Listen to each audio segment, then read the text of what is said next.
How's it going? It's Leo. Man, I am the greatest. I'm a smooth talker, I'm gorgeous, and definitely somebody ladies want to be around. So yeah, maybe I'm not quite the chick magnet I thought I was.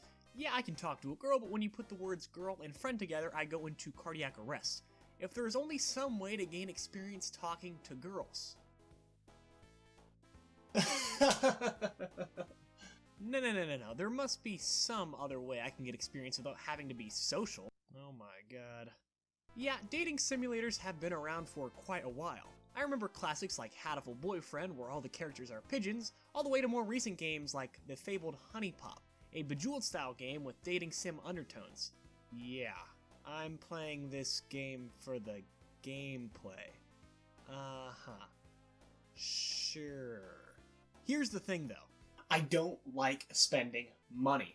Yeah, the last thing I remember buying was a small fry from Burger King, and I don't even like Burger King or their fries. I'm not dropping upwards of 10 clams to know that I'm single. I can do that by getting a small fry from Burger King for at least half the price. No, I want dating advice and I want it to be free. That's why I've scoured every free page on Steam and every website for the best of the best in the terms of free dating sims. Sure, they might be low quality, but so are Burger King fries, so I'll take my chances. Now, slight disclaimer, although I'm not the biggest fan of dating sims, most of these take a lot of work, art skills, and programming to even get off the ground. Heck, I can't even operate a calculator, so these small developers are doing some solid work for very little. With that in mind, first up we have a demo for a game called Serial Lover. The name didn't tip you off, the game is centered around dating serial killers such as Teddy Bundy and Jenny Dahmer. Anyways, the game starts out with you waking up in a room with some schmuck named Ben.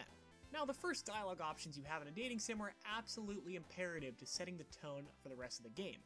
After chatting with Ben, you have the option of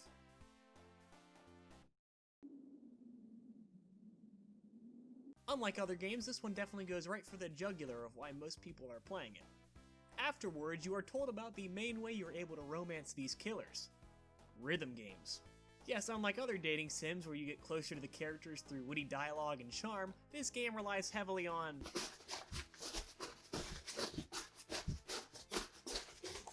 I love you. The demo progresses and you get to meet all the potential love interests, and then the game ends. Well, if I ever need to seduce any serial killers, I'll try and keep this game in mind, but until then I should probably stick to more realistic prospects. Ah yes, now this is something I can get behind.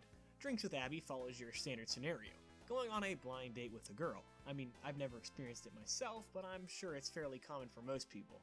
I made sure to name myself drinks considering they are with Abby in the title, and then the game starts. You're sitting at a bar when suddenly...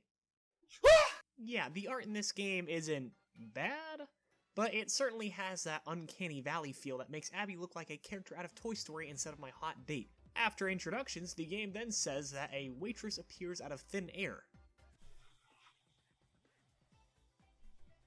Hi, can I take your order? A little later, Abby asks if I think the waitress is cute. What a weird thing to ask.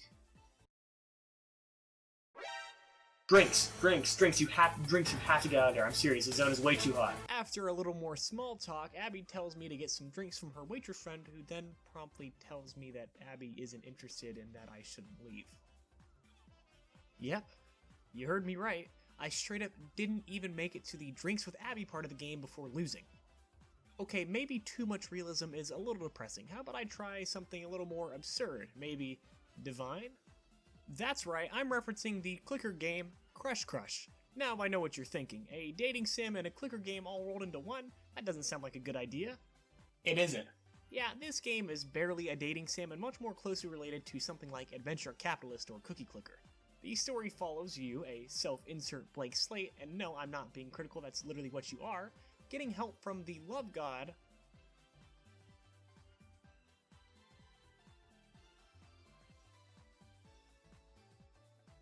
Cupidity. And then you hit a girl with your bike and it's up to you to schmooze your way from manslaughter to in a relationship with her. The gameplay consists of clicking the sorry button and working jobs and hobbies to gain money and skills. You pretty much start out as a nobody flipping burgers and work your way up from there. This game is real time, so we get my favorite part of any clicker game, mandatory wait times. With each skill you build and the more money you make, you have the opportunity to run into other girls and schmooze your way into their lives as well. Well, the clicking mechanic is fine, and the gameplay is no worse than other clicker games, this is barely a dating simulator. Heck, if all it took to date a girl was to hit them with your car and make a living flipping burgers, I'd already be quite the Casanova. Also, it doesn't help that clicker games are barely games to begin with, and the art style is, well, not the greatest. Needless to say, I don't think that this is the free dating sim for me. Finally, we've got the game Emily is Away. Now, unlike other dating sims, this game takes place completely over AOL Instant Messenger from back in the ancient era. For all the hate I've given dating sims, this one is actually pretty engaging, and you go from year to year messaging your high school friend Emily, trying to become more than just friends with her. See, this game plays on my greatest strength. The date doesn't have to see this when the game starts, so my chances have already skyrocketed with the titular Emily. There's fun little nods to a bygone era of instant messaging, and there are lots of paths to take when chatting with Emily. This game is great, but it's got one issue. It's way too long. I don't want to build a connection with somebody over years of fun chatting and banter. I want my dating advice to happen in 10 minutes or less. How is that so hard to understand? Well, this game is great, and if you're bored, you should definitely check it out. This game really isn't for me. One of these dating sims has to help me find somebody. A shape sim, a game where you play as a bug, a photorealistic goat sim, a Shadow the Hedgehog dating simulator. Enough! Too much. I don't know if it's just me, but I think I should really give up on playing free dating sims for a while. Yeah, it's fun to be the center of all these wacky and insane dates, but at the end of the day, I just have to come back to the real world. Heck, I can't even get a date in the game half the time. Honestly, I think I should just give up on the whole dating scene for a while and just take a break. We're perfect for each other.